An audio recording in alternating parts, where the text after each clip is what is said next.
Every 42 seconds, someone is arrested for marijuana. Stop arresting patients! Stop arresting patients! Stop arresting patients! Welcome to CMMNJ TV.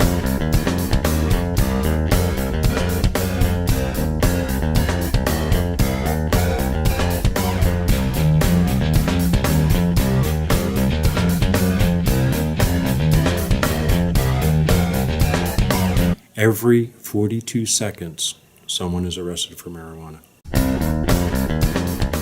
I'm Ken Goldstein, Executive Director of the Coalition for Medical Marijuana New Jersey.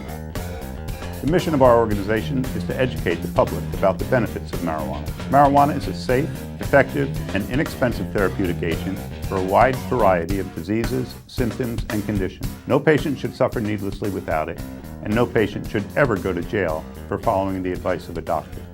Join us and learn more about the exciting science of medical marijuana. I'm Ken Goldstein, and I'm here today with Chris Goldstein. Chris is one of the leading medical marijuana reform advocates in the Northeast. He was on the board of the Coalition for Medical Marijuana New Jersey. He was on the board of Normal New Jersey, and currently he's co-chair of the Philly Normal. I understand Philadelphia right now is poised to become the largest city in the United States to have a decriminalization program in the city. Why don't you tell us a little bit about your work with this? Well, this has certainly been a team effort over in Philadelphia, Ken, and it's stretched over almost 6 years.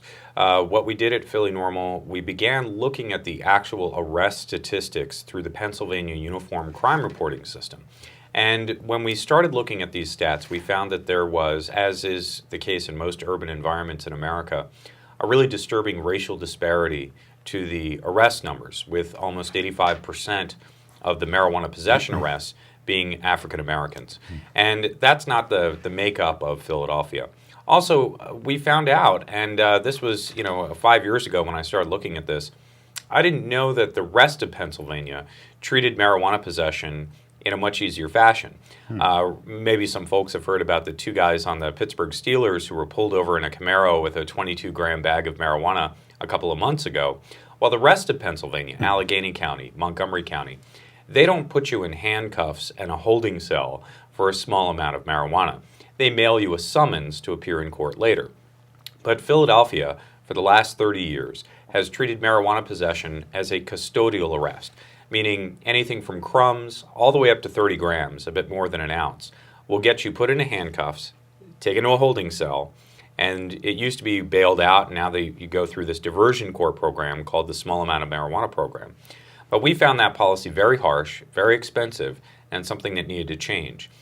We appealed to city officials, the police, the mayor's department, the mayor's officials, to try and make this change on their own, but they weren't willing to do it. Finally, Councilman James Kenney, who's a councilman at large in Philadelphia, really took this issue on and championed it over the last year. We got a bill before City Council to create a civil citation, a code violation in the city, to make marijuana possession a $25 fine.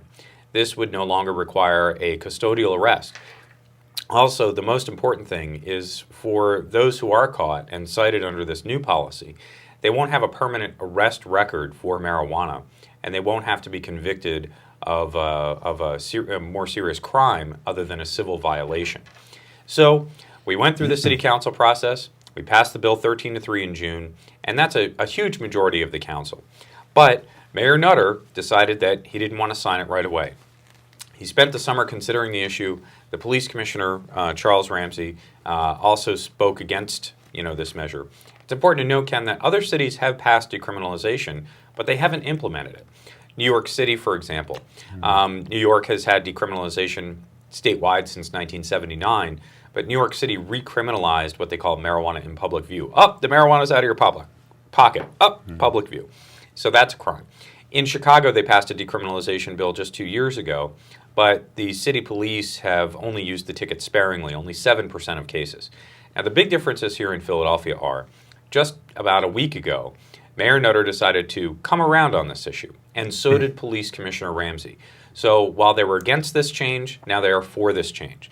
City Council went back, made a few amendments last week, and what we saw was now it's going to be a $25 fine for possession, a $100 fine if you're caught smoking in public. Still, You will not be put in handcuffs or a holding cell, and still you won't have a permanent arrest record. So this is a positive change. More than 4,300 annual marijuana arrests in Philadelphia. 4,300? 4,300. And that means more than 17,000 police hours were spent taking marijuana smokers in for photos and fingerprints. The police will gain that time back on the street. They will gain about $3 to $4 million back in the public safety budget. And again, you're right. This is the biggest city in the country to reduce its marijuana penalties. And now with the commitment of the mayor and the police commissioner, it'll be the biggest city to actually implement this policy. So we're very thankful to the city council and the mayor and the police for coming around on this issue. And I think this is going to be a positive change for everybody. I mean, we've pointed out for years that the interaction of arrest is high tension between the offender and the police. And it does not allow police a good relationship with the community when they're out there arresting people for small amounts of marijuana all the time. We hope that this policy will not only save money and be much easier on marijuana consumers, but on some level, we hope it'll improve the relationship between the community and the police. Every 42 seconds, somebody's arrested for marijuana. A simple arrest for a minor amount of marijuana can impact a person for the rest of his life. You make a great point, Ken, because Philadelphia also has one of the most aggressive and unwarranted civil forfeiture programs in the country. The ACLU is filing suit along with a couple of other law justice organizations to make sure that the district attorney's civil forfeiture program, where they seize your house, your car, your bank account, and again, that's very Kafkaesque justice. You don't have to be charged or convicted with a crime to lose your house and end up in this civil forfeiture court. So, all of these penalties, when people talk about penalties for marijuana, and this is why prohibition has got to end overall, decriminalization is a good progress, but it's not the end game. The end game is legalizing marijuana because, again, the penalties are much bigger than what's on the books per se for a single criminal offense. As you point out very astutely, there are just an array of concerns for people when they get caught under prohibition laws, and that's why they've got to stop. What do you think was the tipping point? What do you think sort of got the police commissioner to go on board with this, and Mayor Nutter? If you have any idea, Chris, I don't know, but just thinking out loud that it, as you say, in New York, their decrim law didn't work because the police kept wanting to arrest people with this broken windows kind of theory, but. It really does have a devastating impact on the residents of the city of Philadelphia. And I was wondering if you had any thoughts on what brought the police commissioner and the mayor around on the issue. Well, they certainly were standing alone on it. I mean, so many organizations, even in the community of black leadership in this country, from the National Organization of Black Law Enforcement Executives, known as NOBLE, they have endorsed decriminalization. The NAACP has endorsed decriminalization. There are so many groups and so many people out there. Even President Obama, earlier this year, in a CNN interview, talked about this disturbing racial disparity to marijuana prohibition enforcement. So Mayor Nutter would be standing alone, so would Commissioner Ramsey. I think also, too, it's important to note that between when the bill was passed and when Mayor Nutter and the commissioner had their turnaround, there was a very important national event, and that was Ferguson, Missouri. After the shooting of an unarmed black man, Michael Brown, there started a national conversation about the relationship and interaction between the police and young African American men. How can we improve that? How can we stop harassment of young African American men? And unfortunately, marijuana prohibition has always been like this. Since the 1930s, it has been racially biased and it has been institutional racism. And again, Commissioner Ramsey is head of, I believe, the Police Chiefs Association, and he was sort of consulting on how to mend what was going on in Ferguson. So I think that had an impact, Ken. I really do. I think that national conversation about where police and the community stand in urban environments and how young African American men are treated plays very much into why we saw a turnaround at the mayor's office and with the police commissioner. I can't speak for them, but I can say that it was a 180-degree shift, and it happened over 7 weeks. So obviously there was something that really caused that change, and that was the biggest something that happened in this country in that time.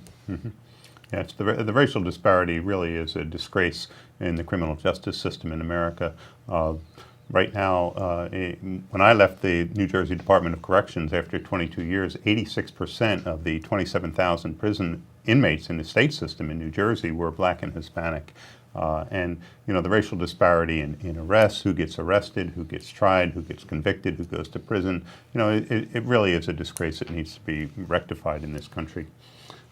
So thank you for your work on this for so long. Again, a team effort, and I have to give a lot of credit to N.A. Poe and Ann Gemmel, who got us our original meeting with Councilman Kenny, and everybody. We've had just hundreds of volunteers at Philly Normal of all shapes and colors and genders over many years, with protests and marches, issuing these arrest reports. There were groups like the Institute for the Development of African American Youth. There were just so many people who made this happen in Philadelphia. And, again, it's a policy that will affect 1.6 million people. So we are very thankful that it will get implemented on about October 20th. Every 42 seconds, someone is arrested for marijuana. Tell us a little bit about what's going on with SB 1182, the Compassionate Use Medical Marijuana Act in Pennsylvania. Well, of course, Pennsylvania has a Republican majority control, and medical marijuana legislation was introduced as far back as 2009 by Democratic House member Mark Cohen from Philadelphia, and then in the Senate by Senator Dalen Leach of Montgomery County. These bills saw absolutely no progress until late last year, when all of a sudden we had a new sort of champion for this, a state senator from Lebanon, Pennsylvania, a Republican named Mike Fulmer. Senator Fulmer really took this up to champion it amongst his own peers in the Republican majority there. And all of a sudden we saw SB 1182 get real progress. It was scheduled for these committee hearings. It did pass unanimously out of the Law and Justice Committee. And those were important hearings. Dr. Jehan Marcoux, who's worked with us here in New Jersey and is a master of the cannabis plant and also a very well-known researcher into the endocannabinoid system, testified at the hearings. We also brought Irv Rosenfeld, one of the 4 federal medical marijuana patients. And it wasn't just Irv, he brought his tin of federal medical marijuana into the State House, into the hearings for the senators to see and smell, quite frankly. So it was important to get that unanimous passage, but you're right, Ken. As we are today, it's September 23rd, and the Appropriations Committee is due to meet again today, essentially in a closed-door meeting. And unfortunately, this bill may be gutted today. They may turn it into a bill, what used to be legislation that would have brought a program to Pennsylvania that would be better than what we see in New Jersey. It would allow nurses to both recommend medical cannabis, but nurses would also be in charge of each of the dispensaries in Pennsylvania, and they would be county by county. And the dispensaries, unlike New Jersey's alternative treatment center scheme, the dispensaries in Pennsylvania would not be growing the cannabis. There'd be separate growers. There would be agricultural licenses. SB 1182 was a very good bill, but I have to say I'm concerned that today that very good bill will get gutted by some very callous and cynical politics. What we see happening around the country, other states have passed laws now even more restrictive than New Jersey. Iowa, for instance, Illinois, South Carolina, even Florida's legislature passed laws that allow, and New York now, have passed laws that allow no smoking of marijuana, and in some cases, no whole plant cannabis to actually get to patients at all.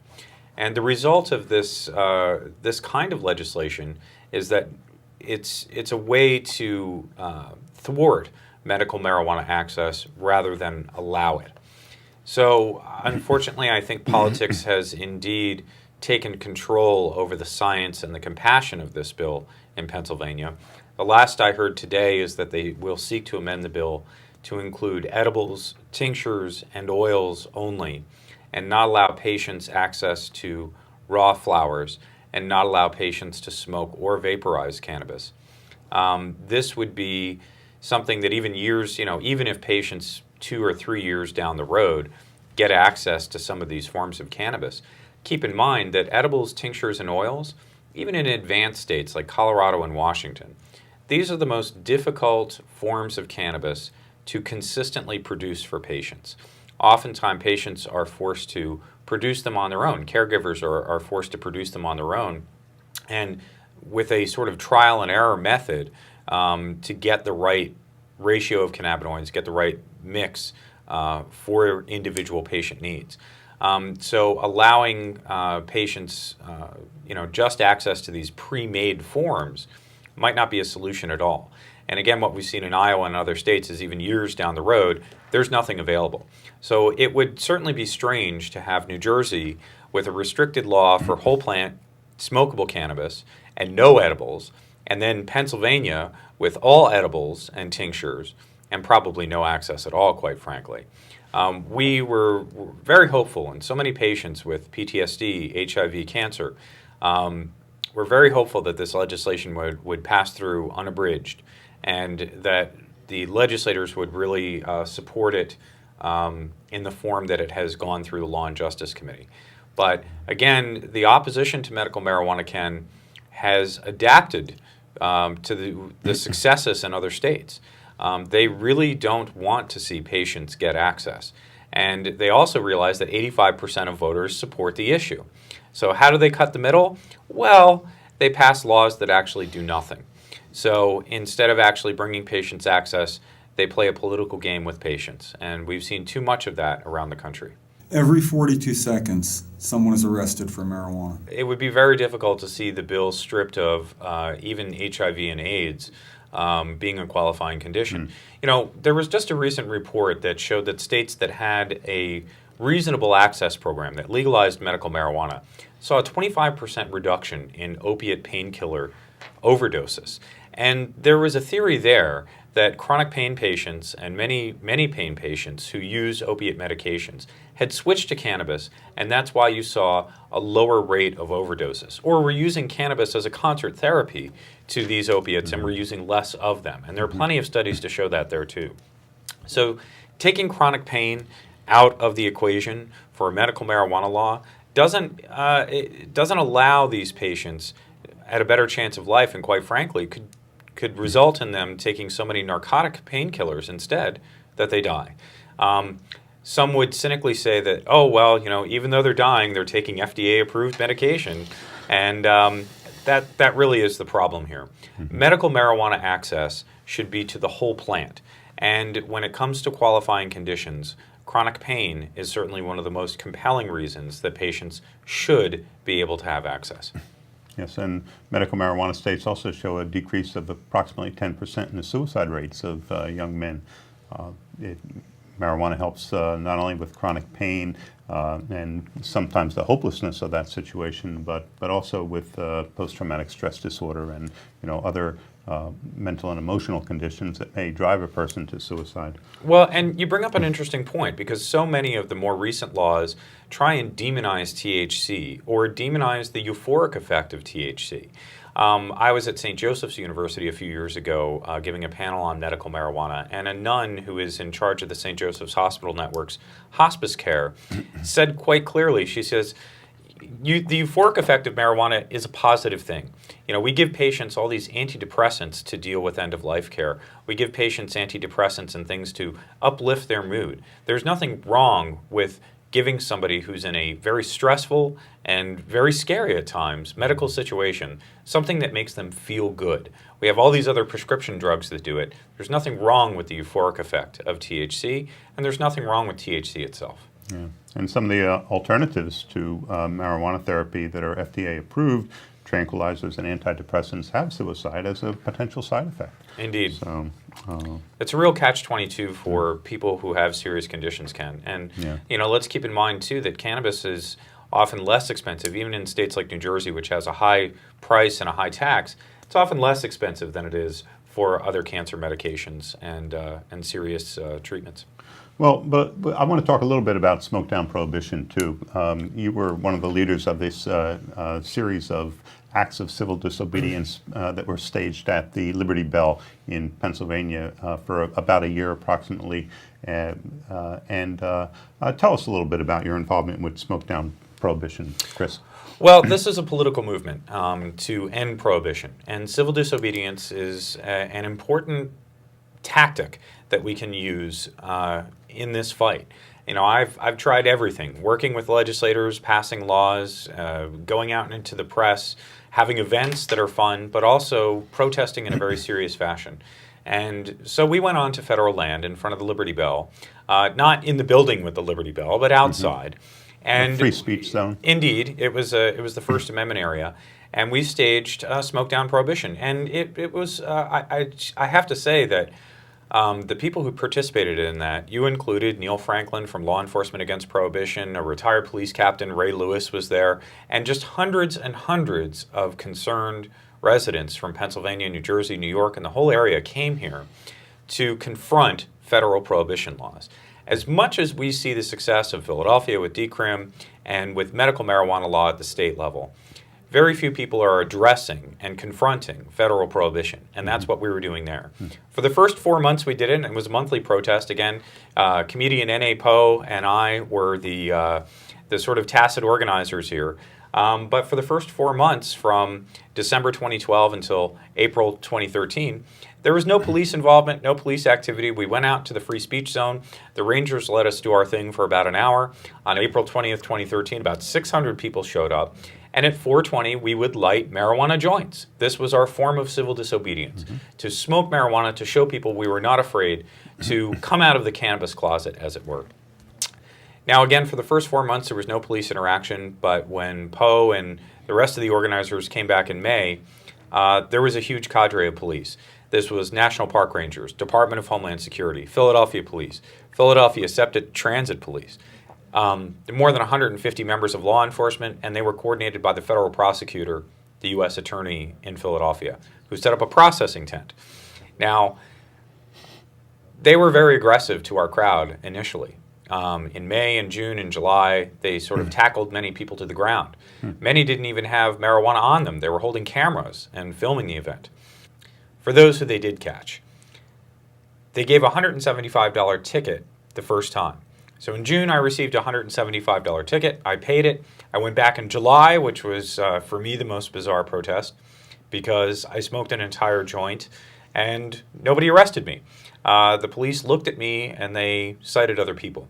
I came back in August and participated in the protest, and I got my second citation. The U.S. attorney decided to take me to a federal trial. So they took me to court. They prosecuted me over 6 months, along with Don DeZarn. He was my co-defendant. Don was there and got a second citation as well.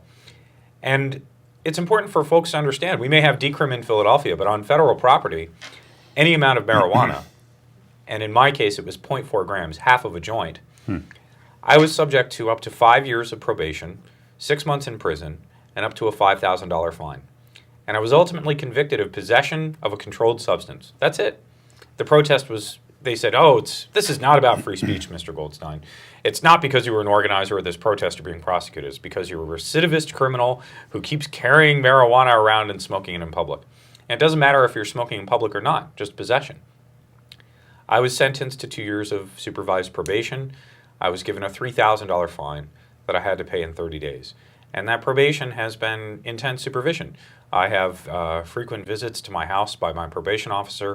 I have been drug tested almost a dozen times. This type of supervision is, again, for 0.4 grams of marijuana. And that's how the federal government treats it. So when people say the federal government isn't really paying attention and they're not really worried about the average marijuana consumer, that may be true if you're smoking pot in your home and you don't make any waves or rock the boat. But the moment that you decide to confront prohibition, or the moment you happened onto any national park property, and this could happen in Colorado and Washington, with your state legal joint, you could end up on a national forest land, and all of a sudden, you could be subject to the same kind of prosecution I've endured. That's why next week when I go to the Students for Sensible Drug Policy Lobby Day in Washington, D.C., I intend on interacting with as many legislators, including our own Senator, Cory Booker, to ask him to introduce federal decriminalization legislation so that anyone else in the country doesn't have to face the same thing Don and I did. Oh, that's great, Chris. And, well, you know, civil disobedience really is a threat to the powers that be because you openly repudiate, these laws. Every 42 seconds, someone is arrested for marijuana. I couldn't quite figure out Judge Roof's decision there. She put Don DeZarn and I into the same paragraph as Martin Luther King and Malcolm X and Allen Ginsberg. These are certainly my heroes, and I'm not sure that we certainly aspire to their example. That's for sure. Thank you, Chris. And so, just moving on quickly, what do you have in the future? What's up for Chris Goldstein now? Well, I'm the associate editor of a brand new magazine called Freedom Leaf Magazine, and we're going to be distributing 50,000 copies of that in October and ramping it up to 100 and then 200,000 copies per month. These are free magazines. They will be sent to every NORML and Students for Sensible Drug Policy chapter around the country. The Coalition for Medical Marijuana of New Jersey is on that mailing list as well. We used to buy copies of West Coast Leaf, which was very West Coast centered. Now Freedom Leaf, it's a national publication. It'll have articles by me, an interview with Willie Nelson that I conducted in Atlantic City last Friday. Dr. Marcoux is going to be in this magazine, and writers from all around the country covering the good news about marijuana reform and about the latest research. So really looking forward to getting this project done. We're in our deadline week for our first layout, and as a monthly publication, I think it's going to be an important tool for advocates around the country. So I'm really looking forward to it. Oh, great. Chris, I want to wish you all the luck with your new job. Thank you, and Ken. Thank you so much for coming. For more information about the Coalition for Medical Marijuana in New Jersey, join us at our free public meetings on the second Tuesday of every month at the Lawrence Township Library in Mercer County, New Jersey, from 7 to 9 p.m. Snacks are served and all are welcome. Remember, every 42 seconds, someone is arrested for marijuana. Every 42 seconds, someone is arrested for marijuana. Every 42 seconds, someone is arrested for marijuana. Every 42 seconds, someone's arrested for marijuana. Every 42 seconds, someone's arrested for marijuana. Every 42 seconds, someone's arrested for marijuana. Every 42 seconds, somebody's arrested for marijuana. Every 42 seconds, someone is arrested for marijuana. Every 42 seconds, somebody is arrested for marijuana. Every 42 seconds, someone is arrested for marijuana. Every 42 seconds, someone's arrested for marijuana. Every 42 seconds, somebody is arrested for marijuana. Cada 42 segundos está uno arrestado por marihuana. Every 42 seconds, somebody is arrested for... Cada seconds, yo hay todo mundo por marijuana. Every 42 seconds, somebody got arrested for marijuana. Every 42 seconds, someone is arrested for marijuana.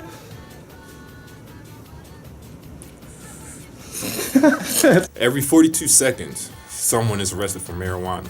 It could be you.